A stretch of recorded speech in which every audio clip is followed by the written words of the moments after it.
السلام علیکم ورحمۃ اللہ وبرکاتہ۔ سامعین اکرام، یہ حدود دائرہ مہدویہ کا دوسرا باب ہے۔ بسم اللہ الرحمن الرحیم۔ یا ایہا الذین آمنوا اذا نودی للصلاة من یوم الجمعۃ فاسعوا إلى ذکر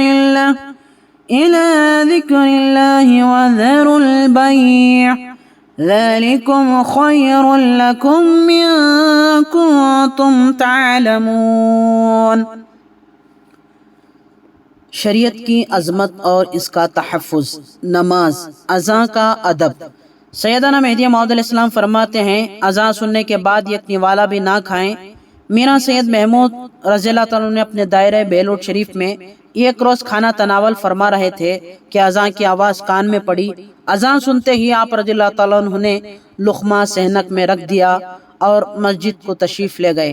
بندگی میں سید خنمی رضی اللہ تعالیٰ عنہ کو اذان کے وقت کھانے کا موقع ہو جاتا تو آپ رضی اللہ تعالیٰ عنہ کہلا دیتے کہ اذان ذرا ٹھہر کر دو۔ ایک روز بندگی میں شاہ نعمت رضی اللہ عنہ کے دائرے میں آپ کے ایک فقیر اپنے گھاس کے چھپر میں باندھ لگا رہے تھے کہ اتنے میں اذان ہو گئی۔ بندگی میں شاہ نعمت رضی اللہ تعالیٰ نے فرمایا کہ کام چھوڑ کر اتر جاؤ کہ بانگ ہو گئی ہے۔ فقیر نے عرض کی کہ صرف 3 باندھ باقی ہیں۔ فرمایا چھوڑو، عرض کی ہوا بہت چل رہی ہے، سب کی سب گھاس اڑ جائے گی۔ ادھر صاحب حجرہ باندھ لگاتے جا رہے تھے، ادھر حضرت مخراج بدعت رضی اللہ تعالیٰ عنہ نیچے کھڑے ہو کر باندھ کاٹتے جا رہے تھے۔ آخر تمام گھاس اڑ گئی اور محنت برباد ہو گئی۔ سبحان اللہ۔ اذان جو کہ شہنشاہ دو جہاں کی تعریف سے ادائی فرض کی طلبی ہے، اس کی سننے کے بعد دوسرے دینی کام میں جو کہ فرض کے مقابلے میں فروتر تھا 3 منٹ کی دیری بھی حضرت شاہ نعمت رضی اللہ تعالیٰ عنہ نے گوارا نہیں کیا۔ اس کا نام تو اذان کی عظمت، اس کا نام شان عبدیت۔ اللہ تعالیٰ نے اپنی کتاب میں فرماتا ہے کہ یا ایھا الذین آمنوا اذا نودی للصلاۃ من یوم الجمعۃ فاسعوا الی ذکر اللہ وذروا البیع ذالکم خیر لکم ان کنتم تعلمون۔ اے مومنو، جب جمعہ کے دن نماز کے لیے اذان دی جائے تو یاد الہی نماز کی طرف لپکو اور اس وقت بیچنا چھوڑ دو، یعنی تمہارے حق میں بہتر ہے، بشرطے کہ تم سمجھ سکو۔ نماز میں پابندی وقت کی اشد تاکید۔ سیدنا مہدی موعود علیہ السلام فرماتے ہیں کہ نماز کا وقت آئے تو بندے کو اطلاع دو، اگر بندہ آ گیا تو بہتر، ورنہ نماز پڑھ لو۔ بندے کا انتظار مت کرو، کیونکہ وقت فرض ہے، اس کو جانے نہیں دینا چاہیے۔ بندہ وقت کا تابع ہے، نہ کہ وقت بندے کا تابع ہے۔ لوگ دین خدا کو اپنے تابع کرتے ہیں، خود اس کے تابع نہیں ہوتے۔ یہی سراسر گمراہی ہے، خود گمراہ اور دوسروں کو بھی گمراہ کرتے ہیں۔ جب تک سیدنا مہدی موعود علیہ السلام کا یہ فرمان شریعت باعث فنائے بشریت است، بندہ خدا کا حال نہ ہو جائے، شریعت کی عظمت اور اس کی پابندی محض ناممکن ہے۔ دوگانہ تحتی الوضو کی تاکید۔ یک روز سیدنا مہدی موعود علیہ السلام گھر سے وضو کر کے مسجد میں تشریف لائے۔ ابھی آپ علیہ السلام تحتی الوضو کا دوگانہ ادا نہ فرمائے تھے کہ بندگی میاں بھکیا رضی اللہ تعالیٰ نے بھی بے خبری میں تکبیر کہہ دی۔ ختم نماز کے بعد آپ نے فرمایا، میاں بھکیا، بندے کا دوگانہ فوت ہو گیا۔ فرماتے ہیں جو شخص وضو کر کے 2 رکعت شکرانہ ادا نہ کرے وہ دین کا بخیل ہے۔ تکبیر اولیٰ کا تحفظ۔ یک روز بندگی میں سید محمود خاتم المرشدین رضی اللہ تعالیٰ عنہ زمانہ طفولیت میں فجر کی سنت پڑھ رہے تھے کہ تکبیر ہو گئی۔ آپ کے سرپرست بندگی میں ملک العادت خلیفہ گروہ رضی اللہ تعالیٰ عنہ نے ہاتھ چھڑا کر فرمایا کہ تکبیر ہو جانے کے بعد کوئی نماز نہیں پڑھ سکتے، تکبیر اولیٰ میں شریک ہو جاؤ۔ اے خطب الدین، جب یہ سلطان دو جہاں کی تعریف سے ادائی فرض کی ندا کان میں پڑ گئی تو اس کی تعمیل اسی وقت لازم ہو گئی، کیونکہ فرض یعنی فرمان خدا کا مقابلے میں سنت نبی صلی اللہ علیہ وسلم کا فعل نہیں رہ سکتا۔ لیکن آج کل اس کے برعکس دیکھا جاتا ہے، ادھر جماعت ہو رہی ہے اور ایک صاحب ادھر اتنی جلدی سنت پڑھ رہے ہیں کہ ہر رکوع میں قوما بھی موجود ہے، ایک سجدے میں 2 سجدے مقبول، نہ تعدیل ارکان، نہ خشوع نہ خضوع، جو کہ نماز کی شان ہے جس کی نسبت سیدنا مہدی موعود علیہ السلام ہے۔ حق را برخود مطلع بنیت، کسی بھی امر کی کوئی پرواہ نہ کر کے ایک ہی منٹ میں نماز ختم کر دی، اور اسی طرح یہ ہے کہ اپنے ذام میں سمجھتے ہیں کہ میری سنت باحسان الطریق ادا ہو گئی، حیف ہے ایسی نماز پر اور افسوس ہے ایسے پڑھنے والے پر۔ جماعت میں داخل ہونے کے لیے دوڑنا پڑا۔ ایک روز سیدنا مہدی موعود علیہ السلام نماز پڑھ رہے تھے کہ ایک بھائی دوڑ کر آیا اور نماز میں شریک ہو گیا۔ نماز سے فارغ ہونے کے بعد آپ علیہ السلام نے اس فقیر کو دھمکایا کہ آہستہ کیوں نہ آئے، آہستہ آنے سے بھائیوں کو تشویش نہیں ہوتی، نماز میں توجہ اللہ نہ ہٹ جانے کا اس قدر اہتمام کیا جاتا۔ ایک 2 رکعت کا جانا منافقی کی علامت۔ جن دنوں بندگی میں شاہ نظام رضی اللہ تعالیٰ عنہ کا دائرہ بڑلی میں تھا، ایک روز بندگی میاں خن شیخ مہاجر مہدی موعود علیہ السلام 1-2 رکعت ہو جانے کے بعد نماز میں شریک ہوئے۔ بندگی میں شاہ نظام رضی اللہ تعالیٰ نے فرمایا، میاں خن شیخ تم میں منافقی کی صفت نظر آ رہی ہے۔ میاں خن شیخ نے عرض کیا، میاں جی آپ ایسا کیوں فرما رہے ہیں؟ فرمایا تمہاری 2 رکعت جماعت سے نہ ہوئی۔ میاں خن شیخ رضی اللہ تعالیٰ نے معذرت چاہی اور کہا بندہ کھانے بیٹھا تھا اس لیے تکبیر اولیٰ فوت ہوئی اور 2 رکعت بھی گئی۔ حضرت بندگی میں شاہ نعمت رضی اللہ تعالیٰ نے فرمایا ہمیں حضرت میران علیہ السلام کی مطابعت کرنی چاہیے، آپ اذان سنتے ہی لقمہ سینک میں رکھ دیتے تھے۔ جماعت کی نماز۔ گروہ مقدسہ میں بہت سے نیچے کے طبقے میں بھی ایسے ایسے بزرگ وہ گزرے ہیں کہ نماز پنجگانہ جماعت سے پڑھنے میں ایسے وقت کے پابند اور محتاط تھے کہ تکبیر اولیٰ تک ہاتھ سے جانے نہ دیتے تھے۔ چنانچہ بندگی میاں سید جعفر بن بندگی میاں سید میران جی بن بندگی میاں سید اشرف بن بندگی میاں سید یعقوب حسنی ولایت رضی اللہ تعالیٰ عنہ بن حضرت ثانیہ مہدی رضی اللہ تعالیٰ عنہ کی نسبت خاتم سلیمانی میں لکھا ہے کہ 12 سال تک تکبیر اولیٰ فوت نہ ہونے پائی، اور بندگی میاں سید سعد اللہ رحمۃ اللہ علیہ بن بندگی میاں سید تشریف اللہ رضی اللہ تعالیٰ عنہ کے خلیفے ہیں۔ نماز میں کشف کی ممانعت۔ ایک روز سیدنا مہدی موعود علیہ السلام کے نزدیک کھڑے ہوئے ایک صحابی نماز پڑھ رہے تھے۔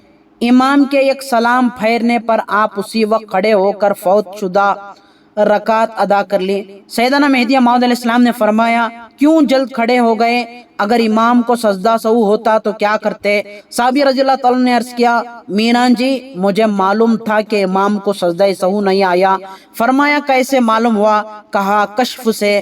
آپ علیہ السلام نے غصہ ہو کر فرمایا کہ خاک پڑے تمہارے کشف پر کہ امور شریعت میں اس کو دخل دیتے ہو۔ قطب الدین، بے شک یہ مقام کمال نیستی و بندگی کا ہے، یہاں عبودیت ہی عبودیت درکار ہے، الوہیت اور ربوبیت معنی اتباع مصطفیٰ صلی اللہ علیہ وسلم ہیں۔ بندگی میں ملک العدد خلیفہ گرو رضی اللہ تعالیٰ عنہ اس آیت والملائکۃ واولو العلم قائما بالقسط کے تحت فرماتے ہیں استدا اند برحد خدائے ہمچو میزان، یعنی از حد عبودیت سرنامی کشند و دوا ربوبیت ہر دو تاریخ را برابر نگاہ می دا ارند، جو آپ نے لکھ کر صحابہ رضی اللہ عنہ کی خدمت میں بھیجا۔ مسجد کے چراغ میں بھی عظیمت پر نظر۔ جن دنوں دائرہ بیلوٹ شریف میں سخت اسرت اور فاقہ کشی کا ایام گزر رہا تھا، نماز عشاء روشنی میں پڑھنے کی غرض سے ایک روز بندگی میاں سے سلام اللہ رضی اللہ تعالیٰ نے دائرے کی پٹک کے پاس ایک مہاجن کی دکان سے جو فقرائے دائرے کے اشیاء قرد و نوش کے لیے علل عموم ہر ایک دائرے کے باہر لگائی جاتی تھی، 1 پیسے کا تیل خرچ کے طور پر لائے۔ بندگی میاں سید محمود ثانی مہدی رضی اللہ تعالیٰ عنہ جب نماز پر کھڑے ہوئے تو روز مرہ کی طرح اپنی جمعیت و مہویت نہ دیکھی۔ مصلیوں نے مخاطب ہو کر فرمایا آج کیا وجہ ہے کہ بندے نے اپنی نماز میں نقص دیکھا ہے؟ بندگی میں سے سلام اللہ رضی اللہ تعالیٰ نے جو رشتے میں آپ رضی اللہ تعالیٰ کے ماموں ہوتے ہیں بول اٹھے کہ میں نے پیسے کا تیل ادھار لایا تھا جس کی روشنی میں آپ نماز کے لیے کھڑے ہوئے ہیں، غالباً یہی وجہ ہے۔ اگر ماموں پر خفا ہوئے اور فرمایا آئندہ احتیاط رکھیں، مگر بندگی میاں سے سلام اللہ رضی اللہ تعالیٰ عنہ کی فراست دیکھیے فوراً سمجھ گئے کہ یہ تیل کا ہی سبب ہے۔ قطب الدین جو تیل خرچ پر لایا گیا تو اس کی ادائی لازمی تھی۔ فقراء متوکلین کے لیے ایک دمدی ایک اشرفی سے بھی زیادہ مالیت رکھتی ہے۔ سوال حرام، صورت سوال حرام۔ ابھی بیٹھے ہیں، ابھی اخراج کا حکم ہوا۔ اخراج کا حکم سنتے ہی دائرے کے مرد، بیبیاں، بچے فوراً روانہ ہو گئے اور ایک پیسے کا قرض ایسے ہی سر پر رہ گیا۔ اس لیے پائی پیسے نہ ہونے کی صورت میں اندھیرے ہی میں نماز پڑھنے کو بہتر سمجھتے تھے۔ یعنی طریق عمل تمام مہاجروں کا رہا اور ایک حد تک تابعین طب تابعین کا بھی۔ چنانچہ ایک روز بندگی میاں شہاب الحق رضی اللہ تعالیٰ عنہ بن صدیق ولایت رضی اللہ تعالیٰ عنہ نماز عشاء کے لیے صف پر کھڑے ہوئے اور فوراً پیچھے ہٹ کر فرمانے لگے، آج کوئی رخصتی فائل ہو گئی ہے۔ ایک فقیر نے عرض کیا، میاں جی پڑوسن کا بنیے کی دکان سے قیمت مقرر نہ کر کے تیل لایا اور اس تیل کی روشنی میں آپ نماز کے لیے کھڑے ہوئے۔ حضرت شہاب الحق رضی اللہ عنہ نے فرمایا، ایسا نہیں کرنا تھا، آخر تیل کی قیمت مقرر کر کے بعد نماز پر کھڑے ہوئے۔ حضرت شہاب الحق رضی اللہ عنہ کو اس امر میں حضرت ثانی مہدی رضی اللہ عنہ کا صدقہ نصیب تھا۔ صبح کی نماز اچھی روشنی میں پڑھی جاتی۔ ثانی مہدی رضی اللہ تعالیٰ عنہ بندگی میاں سید محمود رضی اللہ عنہ کے دائرہ عالیہ میں، بندگی میاں شاہ دلاور رضی اللہ تعالیٰ عنہ، بندگی میاں ملک محمود، بندگی میاں سے سلام اللہ رضی اللہ تعالیٰ عنہ، بندگی میاں یوسف، بندگی میاں بھائی مہاجر، بندگی میاں میاں حیدر شاہ، بندگی میاں شاہ نظام، میاں آدم سندھی، میاں نظام غالب، میاں دولت شاہ، میاں محمود، میاں علی، میاں سومر، میاں خنشیخ، میاں ہندوستانی اور میاں فرید رضی اللہ تعالیٰ عنہ 350 سال کے قریب تابعین رہتے تھے۔ یہ تمام بزرگ صبح کی نماز اچھی روشنی میں پڑھتے۔ اس طرح بندگی میاں سید قنمی رضی اللہ تعالیٰ عنہ، میاں شاہ نعمت رضی اللہ تعالیٰ عنہ، بندگی میاں شاہ نظام رضی اللہ تعالیٰ عنہ، بندگی میاں شاہ دلاور رضی اللہ تعالیٰ عنہ بھی اچھے اجالے میں نماز فجر پڑھتے۔ نماز تہجد کی اہمیت۔ سیدنا مہدی موعود علیہ السلام فرماتے ہیں، اگر ولایت کا فیض چاہو تو تہجد کی نماز پڑھا کرو۔ گروہ مقدسہ میں نماز تہجد کی عظمت اس قدر بسی ہوئی تھی کہ کوئی دائرہ ایسا نہ تھا جہاں مرد تو مرد، عورتیں اور بیبیاں بلکہ باندیاں بھی نماز تہجد نہ پڑھتی ہو۔ بندگی میاں شہاب الحق رضی اللہ تعالیٰ عنہ بن بندگی میاں بن حضرت بندگی میاں صدیق ولایت رضی اللہ تعالیٰ عنہ کے دائرے میں جہاں 1800 فقیروں کا مجموعہ تھا، 2 باندیاں جو جنگل سے لکڑیاں اکٹھا کر کے گٹا اٹھا کر ذرا دم لینے کے لیے دائرے کے نزدیک ایک درخت کے نیچے بیٹھ گئی تھیں۔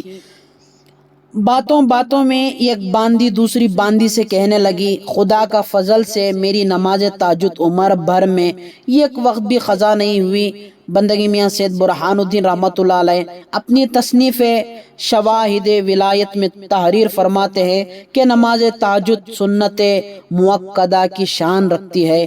قطب الدین تحت الوضو کا دگانہ جو کہ نفل ہے، 100 ادمیاں کے سامنے پڑھیں اور سجدے میں جا کر صدا شخصون کے دیکھتے دعا مانگے، اس کو اخلاص اور عبودیت پر محمول کرتے ہیں۔ اور نماز تہجد کو جس کے پڑھنے سے حضرت مہدی موعود علیہ السلام کے فرمان کے بمعجب فیضان ولایت حاصل ہوتا ہے، یعنی بالآخر دیدار خدا سے بہرآب ہوتے ہیں۔ اسی ادائی کو آج کل بعض حضرات ریاکاری میں دخیل کرتے ہیں، بالخصوص شادی یا میت یا گھڑی کے موقع پر، جبکہ ایک جماعت کی موجودگی میں پڑھی جائے۔ یہ بندگان خدا اتنا غور نہیں فرماتے کہ بندگی میں شاہ دلاور رضی اللہ تعالیٰ عنہ 1400 فقیر تھے۔ ہر شب کو دوسری نوبت بٹھانے والے ایک تہائی 460 پر 7 فقیر اپنی نوبت میں تالاب کے کنارے یا کنویں پر جا کر وضو کس طرح چھپا کر کرتے ہوں گے اور نماز تہجد کو ہم نشینان نوبت کی نظروں سے کس طرح چھپا کر پڑھتے ہوں گے۔ عبادت کا اصل اگر گرایا ہے کہ انمل اعمال بالنیات، جیسی نیت ویسی برکت، اخلاص یا ریا عامل کی نیت پر موقوف ہے۔ قاری اور حافظ امام کی ضرورت۔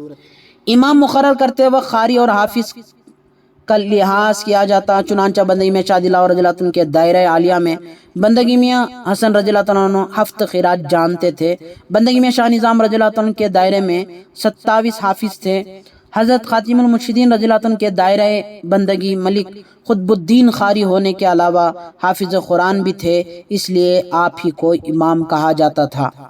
نماز لیلۃ القدر کی اہمیت اور عظمت۔ حضرت امامنا مہدی موعود علیہ السلام کو نصرپور میں رمضان کی 27ویں رات کو فرمان خداوندی ہوا کہ اے سید محمد، یہ رات لیلۃ القدر ہے، ہم نے اس رات اہل اسلام اور علماء امت سے محض تمہارے واسطے اور تمہارے گروہ کے لیے پوشیدہ رکھا تھا، اٹھو اور اپنے لوگوں کو حاضر کر کے خود امام ہو کر دگانا پڑھو، چونکہ یہ مصلی فرمان خدا سے سیدنا مہدی موعود علیہ السلام کا ہے، اس لیے صحابہ کبار رضی اللہ تعالیٰ عنہ اور صحابہ اعظام رضی اللہ تعالیٰ عنہ بلکہ کل صحابہ دگانہ لیلۃ القدر پر حضرت امامنا مہدی علیہ السلام کی اتباع میں خود امام ہو کر نماز پڑھاتے، حالانکہ 5 وقتہ نماز میں وہ بھی مقرر شدہ امام کی اقتداء کرتے تھے، یعنی طریقہ تابعین، طب تابعین بلکہ بہت نیچے کے طبقے کے لوگوں میں رہا، جس کا یہ لازمی نتیجہ تھا۔ لیکن جب سے کہ ہجرت وطن جو ولایت کا دوسرا فرض ہے فوت ہو گئی اور خلاف فرمان مہدی موعود علیہ السلام مرشد اور خلاف فقیر اور کاسب سب کے سب ایک جگہ جمع رہنے اور کاسبوں کے ساتھ حد سے زیادہ خلا ملا رکھنے لگے، دین میں ضعف پیدا ہو گیا اور قوت ایمان میں کمزوریاں آ گئی، اور اس وقت مرشدین کاسبوں کو بھی فرمانے لگے فلاں مقام پر جاؤ اور دگانہ لیلۃ القدر پڑھا دو۔ جب سرکاری ملازموں نے دیکھا کہ مرشد اپنے کاسب فرزندوں کو دور دور کے مقامات دگانہ پڑھانے کے لیے بھیجتے ہیں تو ان کو بھی جرت ہو گئی اور اپنے مستقر پر رہ کر قرب و جوار کے مہدویوں کو اپنے پاس بلا لیا اور سیدنا مہدی علیہ السلام کے مصلی پر بے خوف و خطار کھڑے ہو کر دگانہ لیلۃ القدر پڑھا دیا۔ لیکن یہ عمل تاریخ سلف الصالحین کے بالکل خلاف ہے، کیونکہ جس طرح مہدی موعود علیہ السلام کے فرمان کے بمعجب بحریام کا نان ریزہ احکام ارشاد سے تعلق رکھتا ہے، اسی طرح امامت دگانہ لیلۃ القدر بارو الہی احکام میں مرشدی سے تعلق رکھتی ہے۔ کاسبوں کا دگانہ لیلۃ القدر پڑھانا فرائض ولایت کے ضمنی احکام کے خلاف ہے۔ بندگی سید قاسم مجتہد دیگرو رضی اللہ تعالیٰ نے دگانہ لیلۃ القدر کی اہمیت بے حد بتائی ہے، اور اس سے قبل بھی متقدمین کی تحریروں میں بھی پایا جاتا ہے کہ اگر مرشد دور دراز مقام پر ہو تو کم از کم اپنے مستقر سے 25 کوس جائے اور ایسی مسجد میں یہ نماز پڑھائیں جہاں فقراء نوبت بیٹھتے ہوں اور سویت ہوتی ہو اور مرشد فرمان مہدی موعود علیہ السلام پر کرباند ہو۔ چنانچہ احمد آباد سے دساڑا 30 کوس 45 میل پر واقع ہے۔ دساڑا کے عمرہ جو سلطان محمود بیگڑا کے ملازم تھے، ہر سال میاں بھائی مہاجر رضی اللہ عنہ کے پیچھے دگانہ پڑھنے کی غرض سے آتے، حالانکہ احمد آباد میں بھی مہدویوں کا مجموعہ تھا اور وہاں بھی مرشد کے پیچھے نماز ہوتی تھی۔ اوپر کے زمانے میں نماز لیلۃ القدر کی عظمت و واقعات بندگان خدا کے دلوں میں کیسی تھی، اس کی ایک مثال یہاں بیان کی جاتی ہے کہ کھمبات کے ناگاڑ قبیلے کی ایک پٹھانی جو کہ اپنے مرشد کے ساتھ کمال عقیدت مند تھی، شب قدر کا دگانہ اپنے پیر کے پیچھے پڑھنے کے لیے ہر سال بال بچوں کے ساتھ یکم رمضان کو نکلتی ہے اور ٹھیک وقت پر جالور شریف میاں سید محمود سیدن جی خاتم المرشدین رضی اللہ تعالیٰ کی خدمت میں پہنچ جاتی۔ معلوم ہو کہ کھمبات علاقہ گجرات جالور ملک مروات تقریباً 350 سال میل پر ہے۔ اگر رمضان شریف گرمیوں میں آتا تو یہ بی سخت گرمیوں کے ایام میں نکلتی، سر پر بلا کی دھوپ، تپتی ہوئی زمین پر لو کے سناٹے، آندھیوں سے تمام بدن اور کپڑے گرد میں آلود، منہ پر روزہ ٹھنڈے پانی راستے میں ملنا دشوار، ہر وقت چوروں اور لٹیروں کا خوف لگا ہوا، بوصف اس کے فرط عقیدت اور جوش و محبت میں ان تمام مصائب کو برداشت کرتے ہوئے پہنچ جاتی۔ اسی طرح جاڑون میں کپ کپاتے